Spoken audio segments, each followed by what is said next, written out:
Can you imagine for a moment that your soul chose your family before you were born? Not in a random, chaotic way, but with the precision of a master artist. Your soul looked at this life, at the challenges ahead, and decided, this is where I will grow. This is where I will awaken. And yet here you are, questioning why you were placed in a family that feels like a battlefield, why you were raised in an environment that seemed to chip away at your spirit when it should have been protecting it. I've been there. You've been there. And here's the truth: being born into a toxic family is not a punishment. It's not karma coming back to haunt you. It's a gift, a monumental, life-altering, paradigm-shifting gift. But I know it doesn't feel like that. Not yet. So let's go deep together into the heart of this mystery and uncover the profound wisdom hidden within your pain. Click subscribe to this channel to get more profound spiritual lessons.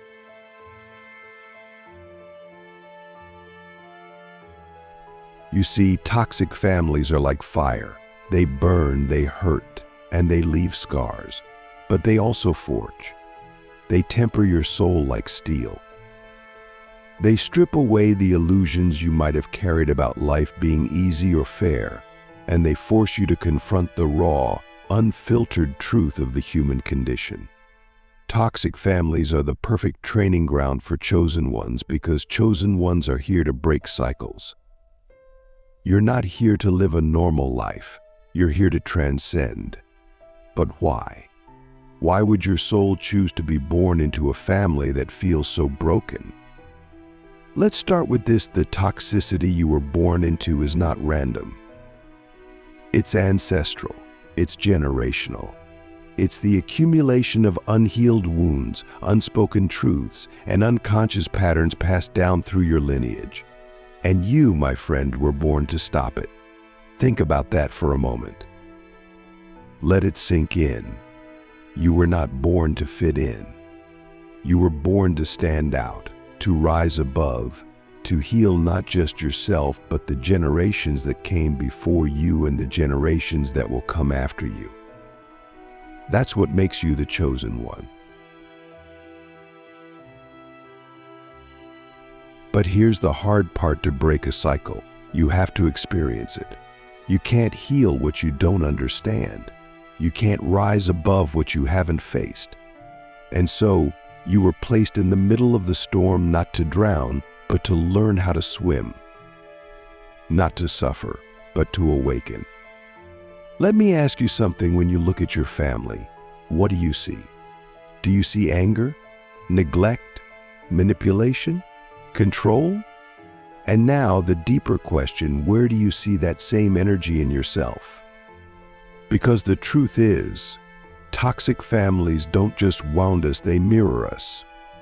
They show us the parts of ourselves we're too afraid to face. This is why it's a gift. Because in the fire of your family's dysfunction, you are given the opportunity to see yourself, to heal yourself, to transform yourself. And as you do, you transform the entire lineage. But let's not romanticize the pain. Let's not pretend it's easy. It's not. Being born into a toxic family is one of the hardest paths a soul can choose. It requires immense strength, resilience, and courage. It requires you to face rejection, betrayal, and sometimes even abandonment. But here's the thing: every time you face it, every time you choose to respond with love instead of hate, with understanding instead of judgment, with compassion instead of anger, you are breaking the cycle. Ask yourself what would happen if you stopped fighting your family and started seeing them as your greatest teachers. What if their toxicity was not a reflection of your worth, but a reflection of their pain? What if their inability to love you the way you deserve was not because you are unlovable, but because they don't know how to love themselves? This is where the shift happens. When you stop seeing your family as the enemy and start seeing them as wounded souls doing the best they can with what they have. When you stop asking, why are they hurting me, and start asking, what are they teaching me? That's when you begin to unlock the gift. Because here's the truth: your family's toxicity is not your burden to carry. It's your invitation to heal. It's your invitation to remember who you are beyond their projections, beyond their expectations, beyond their pain. It's your invitation to step into your power as a chosen one. But here's the catch: you can't heal your family. You can only heal yourself. And in doing so, you create a ripple effect that transforms everything. Let me share something deeply personal. When I was younger, I used to think that if I could just be good enough, successful enough, or strong enough, I could fix my family. I could save them. But the more I tried, the more I realized that saving them wasn't my job. My job was to save myself. My job was to break free from the patterns that were keeping me stuck. And as I did, something miraculous happened. The family dynamics began to shift. Not because I forced them to, but because I changed. This is the power of being a chosen one. You don't have to fight the darkness. You just have to shine your light. But let me ask you this: what does it mean to shine your light in the face of darkness? What does it mean to love yourself when no one else does? What does it mean to choose peace when chaos surrounds you? These are the questions you must answer. These are the questions that will guide you on your journey. And here's the most beautiful part: the moment you stop seeing your family as a curse and start seeing them as a gift, everything changes. The moment you stop resisting your path and start embracing it, you step into your power. Because the truth is, you were not born into a toxic family to be broken. You were born into a toxic family to rise, to heal, to awaken. Let's take a moment to go deeper. You see, there's something extraordinary that happens when a soul is placed in the midst of chaos, dysfunction, and pain. The wounds inflicted by a toxic family don't just leave scars, they leave openings. Openings for light to pour in. Openings for awareness to awaken. Openings for transformation to begin. But here's the paradox: before you can see the gift, you have to confront the wound. And that's where most people get stuck. They resist the pain. They fight it. They run from it. But pain, especially the kind born from family, is not something you can outrun. It's something you must face head on. Think about the wounds you carry from your family. Maybe you were criticized so often that you began to doubt your own worth. Maybe you were ignored so thoroughly that you started to believe your voice didn't matter. Maybe you were controlled so intensely that you forgot how to trust yourself. Or maybe the love you craved was given with conditions, and you learned to equate love with performance, approval, or sacrifice. These wounds are real. They hurt. They shape you. But they are also the catalyst for your awakening. Because every wound carries a lesson. Every scar carries a story. And every pain carries the potential for growth.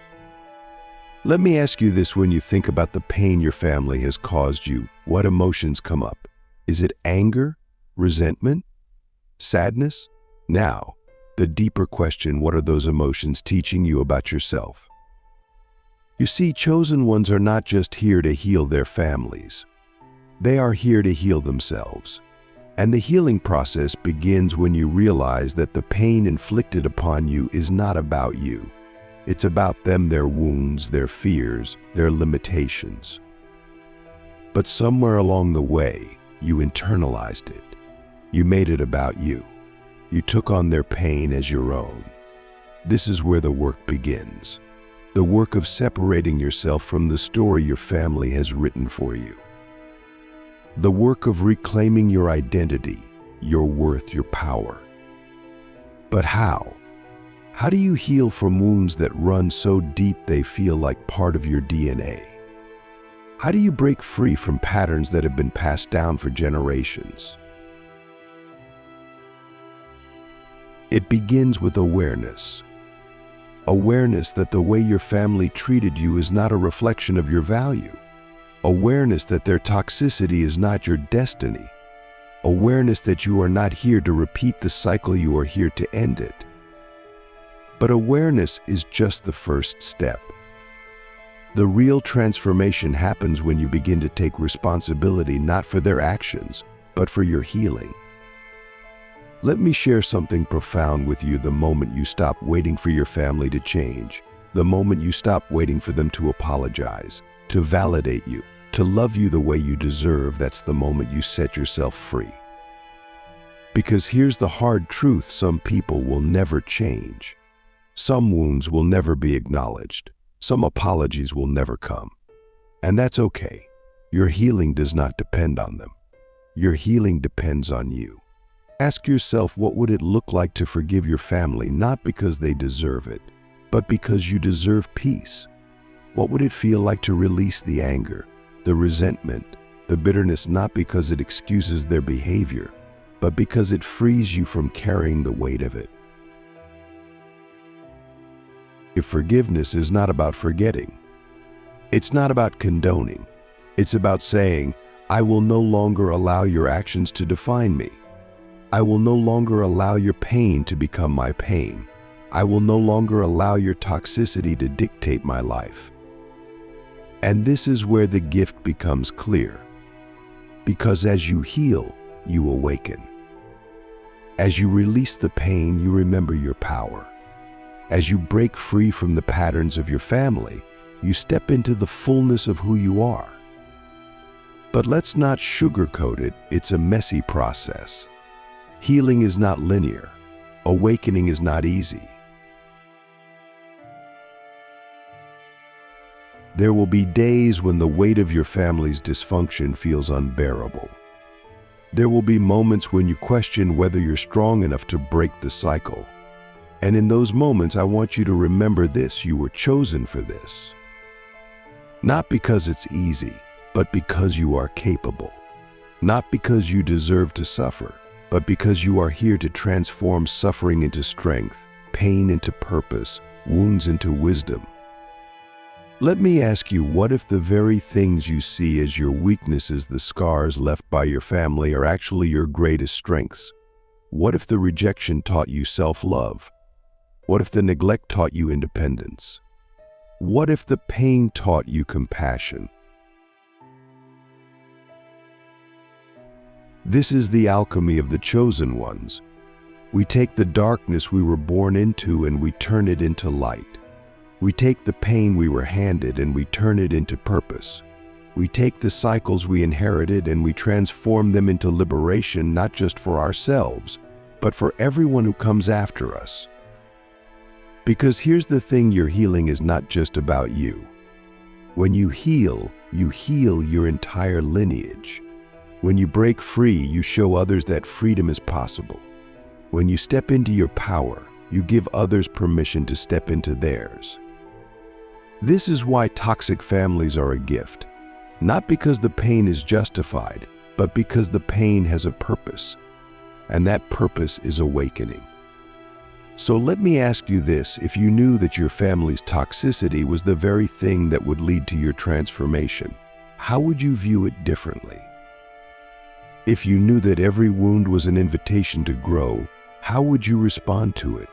Because the truth is, you are not a victim of your family, you are the catalyst for their transformation.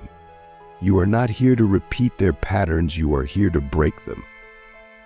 You are not here to be defined by their pain, you are here to transcend it. And that, my friend, is the gift. Now that we've uncovered the purpose hidden behind the pain, let's dive into the path forward. Because the truth is, knowing you're a chosen one isn't enough. Knowing your toxic family was a gift doesn't automatically make the journey easier. The real work begins when you decide to take responsibility for your life and your healing. The real transformation happens when you choose to break free, not just physically, but emotionally, mentally, and spiritually. Let me ask you something. What does freedom mean to you? Not the kind of freedom that comes from cutting ties or walking away that's just the surface. I mean true freedom. The kind where you no longer react to their words, their actions, their judgments. The kind where their opinions no longer control you, their dysfunction no longer defines you, and their toxicity no longer limits you. This is the path of liberation. And it starts with a single, powerful decision, the decision to stop living in reaction to your family and start living in alignment with your truth. But here's the thing about breaking free, it's not about running away. You can move to the other side of the world and still carry your family's wounds with you. Because the chains that bind you aren't external, they're internal. They're the beliefs you've internalized, the patterns you've inherited, the stories you've told yourself about who you are and what you're worth. So the first step on this path is awareness. Awareness of the patterns, the beliefs, and the stories that are keeping you stuck. Ask yourself, what patterns from my family am I unconsciously repeating in my own life? What beliefs about myself did I inherit from their words or actions? What stories am I telling myself about who I am because of the way they treated me? For example, maybe you grew up in a family where love was conditional, given only when you achieved something or met their expectations. And now, you find yourself constantly striving for perfection, chasing external validation, believing that your worth is tied to your achievements. Or maybe you grew up in a family where your voice didn't matter, where your feelings were dismissed, your ideas ignored. And now, you find yourself afraid to speak up, doubting your intuition, suppressing your truth. These patterns, beliefs, and stories are the chains that keep you tied to your family's toxicity, and until you identify them, you can't break free from them. But awareness is just the beginning. The next step is healing. And healing is not about fixing yourself, it's about remembering who you were before the wounds.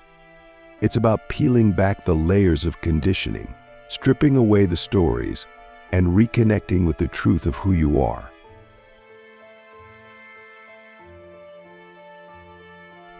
Let me share something with you. Healing is not linear. It's messy. It's uncomfortable. It's a process of unlearning everything you thought you knew about yourself and rebuilding from the ground up. And it requires three things: self-love, self-compassion, and self-discipline. Self-love is the foundation. It's the radical act of choosing yourself, even when no one else does. It's the practice of honoring your needs, your boundaries, and your worth, no matter how your family treated you. It's the realization that you are enough, just as you are, without needing to prove anything to anyone. But self-love isn't always easy, especially when you've been conditioned to believe you're unworthy. That's where self-compassion comes in. Self-compassion is the gentle voice that says, it's okay to feel hurt. It's okay to feel angry. It's okay to not have it all figured out. It's the reminder that healing is a journey, not a destination, and that you don't have to do it perfectly. And then there's self-discipline. Because let's be honest, healing is hard work. It requires you to show up for yourself every day, even when it's uncomfortable, even when it's painful, even when it feels like nothing is changing. It requires you to make choices that align with your highest self, even when the old patterns are calling you back. Let me ask you this: what would your life look like if you lived every day as though you were worthy of love, respect, and happiness?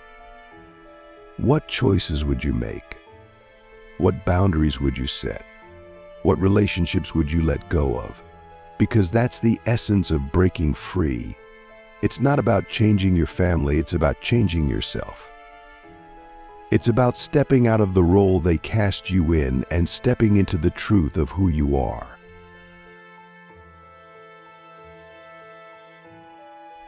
But here's the deeper truth: breaking free doesn't mean abandoning your family. It doesn't mean cutting them off or refusing to speak to them unless that's what's truly necessary for your well-being. Breaking free means detaching from their energy, their expectations, their narratives. It means loving them from a place of wholeness, not obligation. It means seeing them for who they are: flawed, wounded, imperfect human beings, and choosing to rise above their pain instead of being consumed by it. And here's the most beautiful part: as you heal, you become a mirror. You reflect back to your family what's possible. You show them that transformation is possible, that freedom is possible, that love is possible.